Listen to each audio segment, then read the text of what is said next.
नमस्कार. अस्सल मराठी किचनमध्ये तुमचं स्वागत आहे. तर आज आपण बनवणार आहोत चीज पराठा. हे खायला खूप छान लागतो, हेल्दी आहे, पौष्टिक आहे. यामध्ये आपण भरपूर भाज्या घातलेल्या आहेत. चला तर मग रेसिपीला सुरुवात करूया.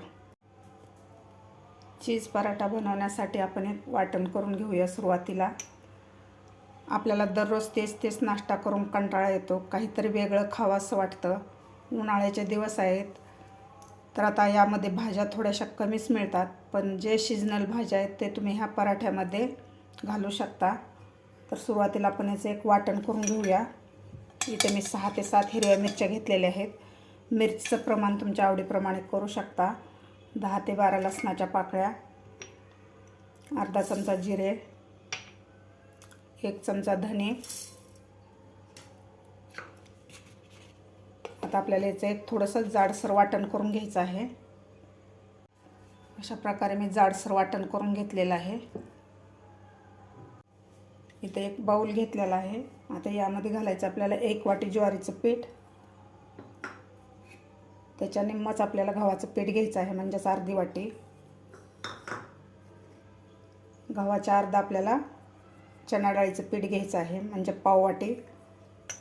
आता यामध्ये घालायचं आपल्याला हे बनवून घेतलेलं वाटण घालायचं आहे. चवीपुरतं मीठ, अर्धा चमचा हळद. आता यामध्ये घालायचं आपल्याला खिसून घेतलेलं गाजर. तुम्ही तुमच्या आवडीप्रमाणे भाज्या घालू शकता. इथं तुम्ही काकडीसुद्धा घालू शकता, काकडी, पालक. इथं मी कांद्याची पात घेतलेली आहे. आता आपल्याला हे सैलसर पीठ भिजवून घ्यायचं आहे. थोडंसं सैलच ठेवायचं, आपल्याला जास्त घट्ट नाही करायचं. थोडं पाणी घालायचं आपल्याला. यामध्ये मी धने घातलेले आहेत, त्यामुळे कोथिंबीर घातलेली नाही. तुम्हाला आवडत असेल तर तुम्ही कोथिंबीर घालू शकता यामध्ये. एकदम सैल पीठ मिळायचं आहे आपल्याला. अशा प्रकारे मी सैल पीठ मळून घेतलेलं आहे. इथं मी एक पोळपाट घेतलेला आहे. त्यावर आपल्याला एक कपडा अंतरायचा आहे पाण्यात भिजवून. अशा प्रकारे यावर थोडंसं आपल्याला पाणी लावायचं आहे, म्हणजे आपलं थालीपीठ कपड्याला चिटकणार नाही आहे. आता यामधलं आपल्याला जेवढं थालीपीठ बनवायचं आहे, छोटं मोठं तेवढं पीठ घ्यायचं आहे. आता आपल्याला थापून घ्यायचं आहे थालीपीठ. आता यावर आपल्याला घालायची आहे मेथी. मी मेथी कापून घेतलेली आहे. तुम्ही पीठ मळताना सुद्धा मेथी घालू शकता यामध्ये. आता यावर आपल्याला थोडासा कांदा घालायचा आहे, कापून घेतलेला. आता व्यवस्थित आपल्याला हे थापून घ्यायचं आहे थालीपीठ. मेथी थोडीशी आपल्याला जाडसरच कापायची आहे. अशा प्रकारे आपल्याला थालीपीठ थापून घ्यायचं आहे. अशा प्रकारे मी थालीपीठ थापून घेतलेलं आहे. तुम्ही बघू शकता, जास्त पातळ पण नाही आणि जास्त जाड पण नाही. आता तवासुद्धा आपला गरम झालेला आहे. लगेच आपण थालीपीठ भाजून घेऊया. तवासुद्धा आपला गरम झालेला आहे. याला थोडंसं आपण तेल लावून घेऊया. सगळीकडे आपल्याला तेल लावून घ्यायचं आहे.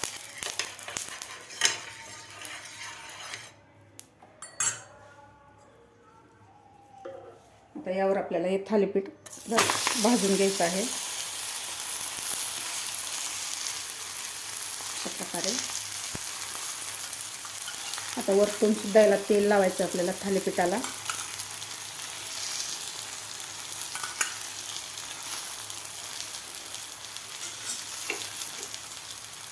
आता दोन्ही साईडकडून व्यवस्थित आपल्याला थालीपीठ गोल्डन कलर होईपर्यंत आपल्याला हे भाजून घ्यायचं आहे.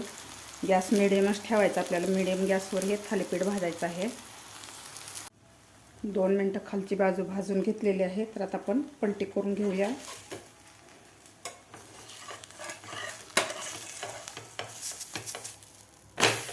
अशा प्रकारे अशी मस्त खालची बाजू भाजलेली आहे. तर दोन्ही बाजू आपल्याला व्यवस्थित हे भाजून घ्यायचे आहेत. दोन्ही बाजू आपल्या व्यवस्थित भाजलेले आहेत. तुम्ही बघू शकता अशा मस्त भाजलेल्या आहेत आणि कलरसुद्धा मस्त आलेला आहे आपल्या पराठ्याचा. चवीला अप्रतिम लागतो. तुम्ही सकाळच्या नाश्त्याला बनवून खाऊ शकता. पौष्टिकसुद्धा आहे आणि हेल्दीसुद्धा आहे. दोन्ही साईड मस्त आपला पराठा भाजलेला आहे. आता यावर आपण चीज घालून घेणार आहोत.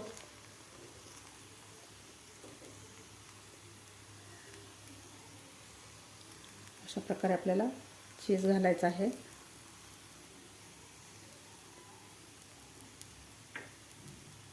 आता आपण गॅस बंद करून घेऊया.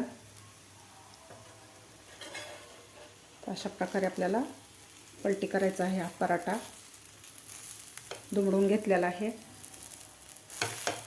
आता आपल्याला 1 मिनिटभर तव्यावर ठेवायचं आहे, म्हणजे यामधलं चीज व्यवस्थित मेल्ट होतं. खायला खूप छान लागतो अशा प्रकारे केलेला पराठा. तर चीज व्यवस्थित मेल्ट झालेला आहे यामधलं तुम्ही बघू शकता. आता आपण हा पराठा काढून घेऊया. मस्त झालेला आहे आपला पराठा. तुम्ही बघू शकता मस्त आपला खाण्यासाठी तयार झालेला आहे आपला पराठा. मस्त चीजसुद्धा मेल्ट झालेला आहे. तुम्ही लहान मुलांना घाई गडबडीच्या वेळेस तुम्ही अशा प्रकारे पराठा बनवून देऊ शकता, किंवा तुम्ही सकाळच्या नाश्त्यालासुद्धा अशा प्रकारे पराठे बनवून खाऊ शकता. खूप छान लागतात. आता बाकी राहिलेलेसुद्धा आपल्याला अशा प्रकारेच बनवून घ्यायचे आहेत पराठे. तुम्ही बघू शकता झटपट असा आपला पौष्टिक आणि हेल्दी असा चीज पराठा आपला तयार झालेला आहे. यामध्ये आपण भरपूर भाज्या घातलेल्या आहेत आणि हेल्दीसुद्धा आहे. तुम्ही सकाळच्या नाश्त्याला किंवा लहान मुलांना झटपट बनवून देऊ शकता, किंवा लहान मुलांच्या टिफिनलासुद्धा तुम्ही हे बनवून देऊ शकता. खूप छान लागतो. अशा प्रकारे नक्की तुम्ही एकदा तरी बनवून बघा. तुम्हाला माझी आजची रेसिपी कशी वाटली ही नक्की कमेंट करून सांगा. माझा व्हिडिओ आवडल्यास लाईक, शेअर आणि सबस्क्राईब करायला विसरू नका. माझ्या रेसिपी तुम्हाला आवडत असतील तर एक लाईक नक्की करा. माझ्या चॅनलला अजून सबस्क्राईब केलं नसेल तर नक्की सबस्क्राईब करा. भेटूया अशाच एका नवीन रेसिपीसोबत. तोपर्यंत मस्त खा आणि स्वस्त रहा.